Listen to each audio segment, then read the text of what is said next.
West Indies Cricket, Caribbean Cricket Podcast.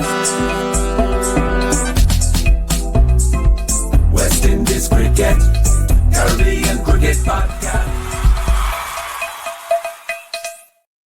Yes, ladies and gentlemen, welcome back to another quick edition of the Caribbean Cricket Podcast. I'm one half the Caribbean Cricket Podcast, Machel St. Patrick Hewitt, and welcome to the quick one, the quick Diaspora, however you want to pronounce it, special. I've been cooking this one for a while, and I got thinking about, I was born in Jamaica. Okay, anyone who's a proper follower of Caribbean Cricket Podcast, you know this story by now, but it's worth me kind of setting the context of this episode by talking on a personal level, right? Lots of people, when they listen to Caribbean Cricket Podcast, just assume I'm of Jamaican heritage and that I grew up in England and that I wasn't actually, I'm not like a son of the soil. I was born in Jamaica, Kingston, Jamaica, and my family came to this country when I was 4 years old. My family all live back in Jamaica. I did some of my schooling, secondary schooling, high school in Jamaica as well, before coming back here for university, etc. And obviously my parents still live back home. I still go back home on a regular basis, etc. But a lot of people would hear my voice and they would assume, this Englishman, what's he really know about West Indies cricket? Listen to his accent, so on and so forth. And I've had that quite a lot through my life. Even when I went to school in Jamaica, the nickname I got given was English boy, or England, or whatever it might be. Yeah, but I have a Jamaican passport. I'm proud of my heritage. I'm proud, but I don't even consider it heritage. I'm proud of the country I'm born from. Yeah. My family lineage is all Jamaican. So I got thinking about the fact that when we talk about the context of West Indian cricket, some people, not everyone, tends to look at it purely in the confines of the Caribbean. And it's weird to me because being a Jamaican, I'm obviously a big fan of the Reggae Boys as well. And when I look at the Reggae Boys football team, the most successful English-speaking Caribbean team in CONCACAF, I look at the fact that the Reggae Boys reaches into its diaspora, reaches into the Jamaican diaspora in order to boost the quality of their side. And I'm not going to try and front.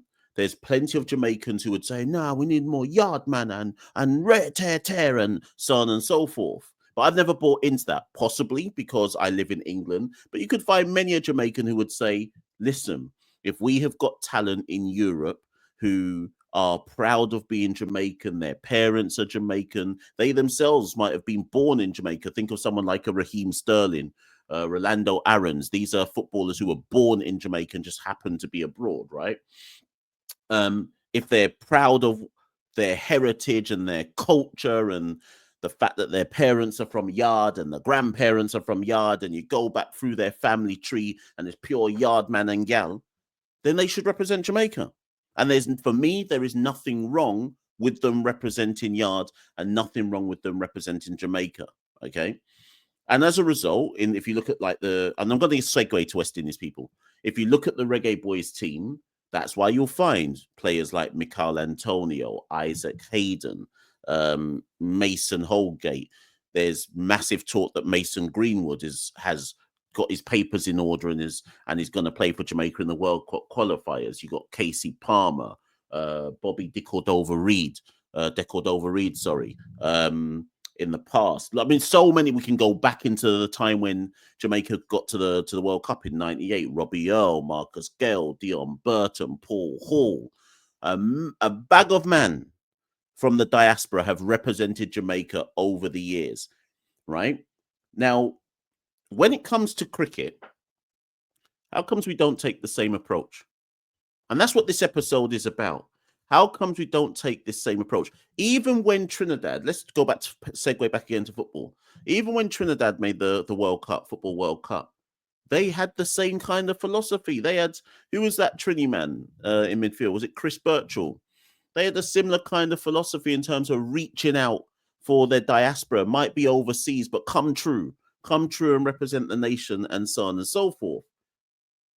We have had the England team teeth out, generally speaking, Bajans, teeth them out under our noses for how many God knows years now. Chris Jordan playing for England, Jacob Bethel playing for England, Jofra Archer playing for England.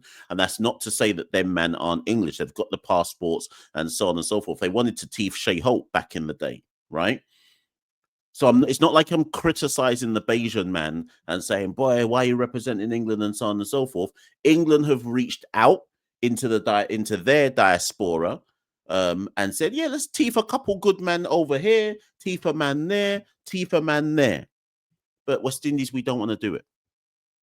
We don't want to do it. And if I dare suggest it, you have a bag of dunces going, no, we don't want that man. No, he's not really truly this and that.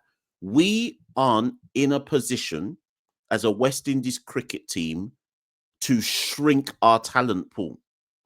In all the years that I've watched West Indies cricket, studied West Indies cricket, I have never understood why we haven't dipped into our diaspora more. The last time I remember us doing it was Brendan Nash. For those of you who are uncles like me, you'll remember Brendan Nash, nuggety Australian. His dad was his dad's name Paul Nash, Jamaican swimmer, if I've got that right. So his dad was a Jamaican.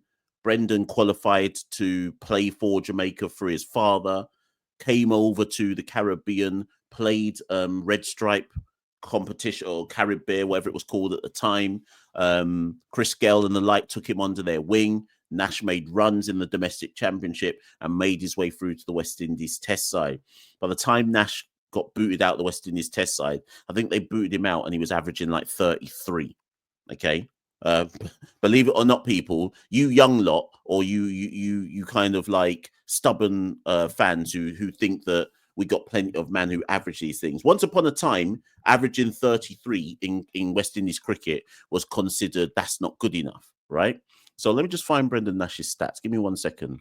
By the time Nash was removed from the West Indies team, he averaged 33. He 21 test matches, average of 33.42, 200s, 850s, and that was deemed not good enough, right? So I started thinking, saying, right. Cricket West Indies, this is my message to you. West Indian cricket fans across the Caribbean and in the diaspora, and even people who aren't even have any link to West Indies but just support the team. We need to reach into the diaspora and start teething out the mandem from under other people's noses. It can't just be us give, and watch a next Bayesian you go and play for England. It can't just be that. It's time we start teething as well. It's time we start talking to certain man and saying, come play the down bad championship. Let's get you straight into the West Indies team because we recognize your talent. And yes, I'm talking about straight into the West Indies team. I'm talking about fast tracking a couple, man, because it can't go on like this.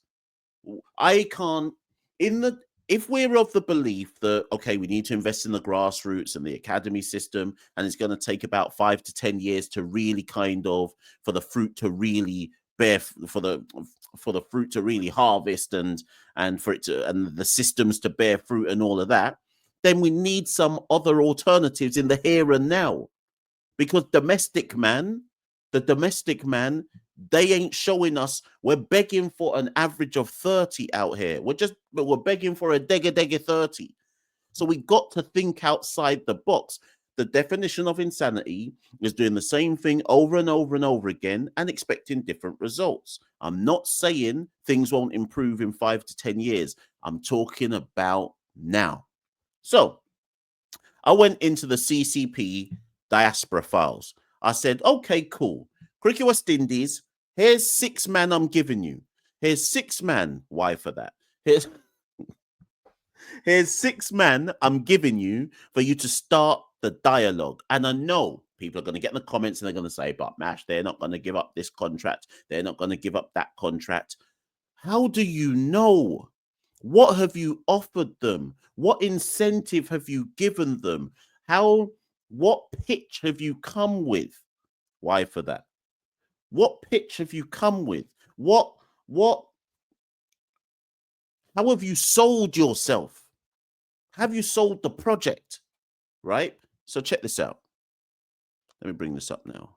I said, okay, now let me bring up the Diaspora Files, because couple man watching this, you haven't done your research. You only know what you know, and you haven't bothered to actually go and look into the files. So I present six man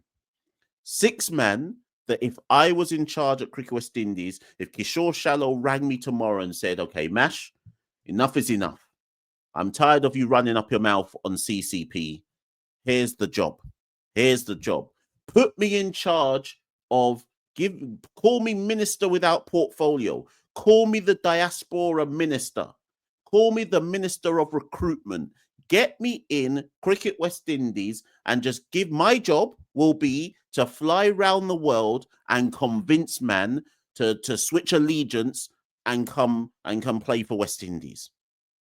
This is the biggest, like, if this was like Football Manager, this is the biggest challenge that any cricketer could have in world cricket right now. Change your allegiance and come resurrect West Indies from the dead. Daniel Bell-Drummond. So Daniel Bell-Drummond, he's local to me in terms of where he grew up, right? He grew up about 30 minutes from where I live. I've met Daniel about 2 or 3 times. Now, I reckon, I think Jimmy Adams has probably had conversations with Daniel. I reckon Johnny Grave has possibly had some conversations with Daniel. I've spoken to Daniel about this at least 3 times. And I said, Daniel, come on, man. Allow it, innit? Allow it. I know Daniel is a legend at Kent. He's basically club captain. But he's never going to get the England cap. He should have done. Daniel should have got an England cap a long time ago, right? At least one Degger England cap. But he's not going to get it. I said to Daniel, allow it, innit? Daniel's family, for those who don't know, he comes from Jamaican extract. Yeah. This is Daniel Bell-Drummond stats. Daniel Bell-Drummond in the county championship has played 163 first-class games. He averages 34. He has played 94 list day 50-over games. He averages 44. In T20 cricket, he averages 30 with a strike rate of 136. Daniel Bell-Drummond walks into every single West Indies side right now. He's only 31. If he switched allegiance, he walks into every single West Indies side and he bats wherever he wants. That's not about me saying diaspora man is better than home base man. I'm just talking facts. He walks into all of our teams. I would drop kick bare man out the way to get Daniel Bell-Drummond into all of our sides. Now, here's the catch. Daniel Bell-Drummond obviously has a contract at Kent. I don't know how much it's worth, but let's just call it 6 figures, right? So, of course, people would say, but Mash, come on, Daniel Bell-Drummond's not going to give up his Kent gig to just play for West Indies. There's no guarantee he gets into the West Indies side. But then check this out. A West Indies full contract is worth circa 350 a year. That's more than whatever Kent's paying Daniel Bell-Drummond. I'm certain of it. Daniel Bell-Drummond would automatically qualify for a full multi-year contract. He doesn't have to come over to West Indies and play the down bad championship to prove himself. He's already proved himself in England. He don't have to prove himself in the down bad championship. So Kishore, Miles, you fly to England or give me the job. Just give me the job, transfer the funds over to me and tell me to just get it over the line. I'll go visit Daniel Bell-Drummond in his yard and I'll say, Daniel, here's a multi-year contract to represent West Indies. Bun Kent. This multi-year contract is worth more than your Kent contract. Bun Kent, bun an England cap, come represent yard. Daniel Bell-Drummond. Let's move on to player number 2. Josh De Caires. As you can see by this picture, I've already been doing my job. I've been on job. Cricket West Indies didn't pay me for this one. I said to Josh De Caires, come through, my youth. Come, let's have a conversation. I said, Josh, you're Guyanese, you know. You're Guyanese. Couple man watching this going, who's this? Josh De Care's great-grandfather was Francis De Cares. Francis De Cares is a West Indian international, Guyanese West Indian international. Some Guyanese watching this will immediately see the surname and go, but wait, exactly. The surname is the surname. Most people know Josh De Cares because his father is Michael Atherton. Michael Atherton's wife is Guyanese. Josh De Cares obviously qualifies automatically, therefore, through Guyana. Now, some will say to me, but come on, Mash, his stats. I think he's already got a cap for England Lions, Josh. His stats aren't standout. So I'm not going to try and front. His stats aren't standout. And I think part of the problem is that they haven't worked out, Middlesex that is, where is the best place to even play him. Is he a bowling all-rounder? Is he a batting all-rounder? Does he bat in the top 6? Does he bat 7? Does he bat 8? At current, he's played 21 first-class games, averages 25 with the ball and 25 with the bat and 40 with the ball. So it's somewhat of an all-rounder, and he's 22 years old. Get him in. He's a young youth. Get the young youths in early. Do you know what Jamaica started doing, the Reggae Boys? Rather than try and get the established dons who are like 27, 28, 29, 30, they've started to go into the English system. They started with Jaime Helgerson, and it's going to carry, I presume it'll carry on with Steve McLaren. They've gone into English clubs and started tapping up the young youths, like the 18-year-olds, the 19-year-olds, the 20-year-olds, the 21s, who are already in Premier League or championships, like on the verges of the first team, but England, they're not in England's thinking yet. That's why Jamaica are able to get in ahead of England for Karoy Anderson, the midfielder at Charlton. That's why they're able to get in ahead of England for someone like Dexter Lembasaka, who's the right back at Wolves. He's just gone on loan to Barnsley. So Jamaica's approach, and I think it's the right thing, has been to go for the young youths. Get them before England, they're even on England's radar, right? Josh De Cares, Cricket West Indies. I've already lined it up. Make the play. Every time I see Michael Atherton, I saw him during the England West Indies series in the summer last year. Every time I see Athers, I go, come on, Michael, come on, man, speak to your son, innit? Like, just tell him to come play for West Indies. So I'm doing my job. I'm on job. I'm doing what I'm supposed to be doing. Okay? No one can't tell me that I'm not on job. Let's move on. Who knows these two youths?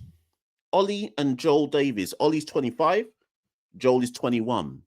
They are based in America. I'm America. Did I say America? Australia, sorry. They are based in Australia. Check this out, people. Ollie Davies, 16 first-class matches, average of 43. 22 list day matches, average of 32. He has no caps for Australia yet. His mum is a Trini born and bred. West Indies, get in there and teeth the man before Australia realise what they've got. Teeth him. Teeth him up. The man has done interviews saying, both of them, sorry, have done interviews saying, you know what, when we were young youths, our Trini mum, we used to watch West Indies. That's who we supported. We supported Australia and the West Indies because obviously our mums are Trini, this, that. Fly Ollie and Joel over to Trinidad. Give them some doubles, Slight. Give them some doubles. Let them sweat a couple 1-2 times. Take them to Carnival. Bust a little 1-2 wine. Sign them up on the dotted line. Joel Davies, he's only 21. Sign him up. Fly me to Australia. Cricket West Indies, fly me to Australia. I'll get the deal done. Bring 1-2 Trini gal with me. I'll get the deal done. Australia don't know they've got these two youths. Actually, that's a lie because I think Joel? One of them was called up to Australia's team recently, didn't play, but got called up to their T20 side. So that means Australia's recognised at least one of them. So we have to teeth the other one. Let's move on. Emilio Gay. Emilio Gay has just moved from Northamptonshire to Durham in the first division of the English Championship. Now, in fairness, so Emilio Gay is currently playing for Italy because his mum is English and Italian. As I understand it, Emilio Gay really wants to represent England. There's a loophole in the system whereby he's able to represent an associate side, and as soon as a full member side comes along, he can just switch. So he's currently playing for Italy. Emilio's father is Grenadian. Emilio's father is Grenadian. Every time I've gone to Northamptonshire to commentate, obviously he's moved to Durham now. I've said to everyone at Northamptonshire, would he play for West Indies? Would he play for West Indies? And loads of them have said, nah, Mash, he's really focused on playing for England. But he ain't been capped for England. He ain't been capped for England. West Indies. You think England hesitated when it came time to teeth Jacob Bethel? You think they hesitated? You think they hesitated when it was time to teeth Jofra Archer? These times we're sitting, not even talking to man, not even making no manoeuvres. Emilio Gay in first-class cricket has played 50 matches. He averages 35. In list day cricket, he's played 30 matches. He averages 38. And we're sitting here arguing over a man who averaged 24. I will kick down everything. I will kick down everything. What are we doing? What are we doing? When the next Bayesian gets teethed to go and play for England, I don't want to hear anything. I don't want to hear any complaints. I don't want to read no articles, because what are we doing? An eye for an eye. You teeth my man. Why for that? I'll teeth yours. Why for that? Who's spoken to Emilio Gay? Kishore Shallow. Ring my phone.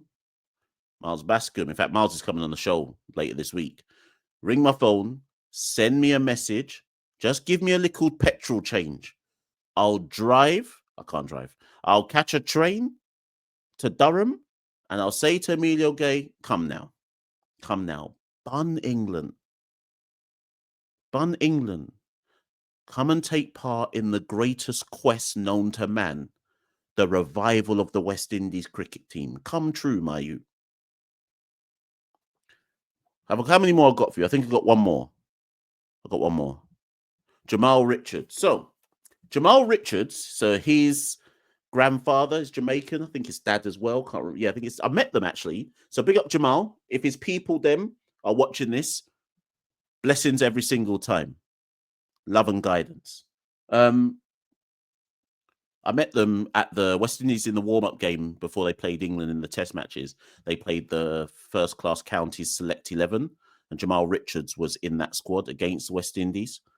Jamal is only 20 years old. His people, them, are Jamaican. Jamal has played one first-class game for Essex, took 5 wickets at 26 apiece. He's played 19 first-class games. He's got 23 wickets at 30 apiece. My understanding, if I'm speaking out of turn, I will go on the record and correct it.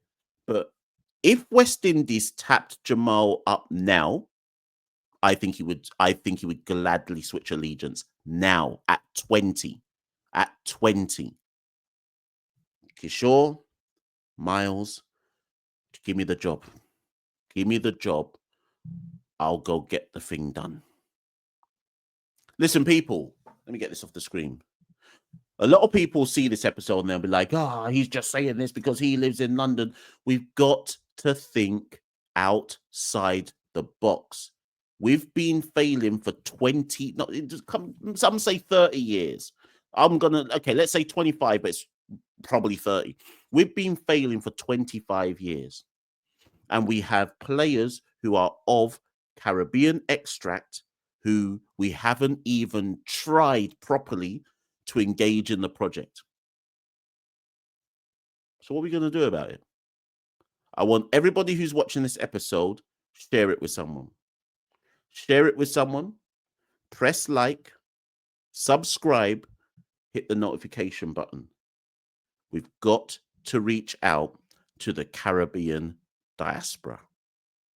Get at me in the comments below. Not all of you will agree, Some of you will have lots to say and say, you don't know, we got to believe in our own guys, whatever. Because when Reggae Boys go to the World Cup in 2026, it'll be with a bag of diaspora, man. So what are we saying then? If you want to support the Caribbean Cricket Podcast, head to www.patreon.com/Carib Cricket. Like, share, and subscribe to Caribbean Cricket Podcast, Road to 12K, all of that. Find us on all the social media handles, Snapchat, OnlyFans, Facebook, Instagram, X, Blue Sky, Discord, everything. Love and guidance, everyone. Love and guidance. West Indies Cricket, Caribbean Cricket Podcast. West Indies Cricket, Caribbean Cricket Podcast.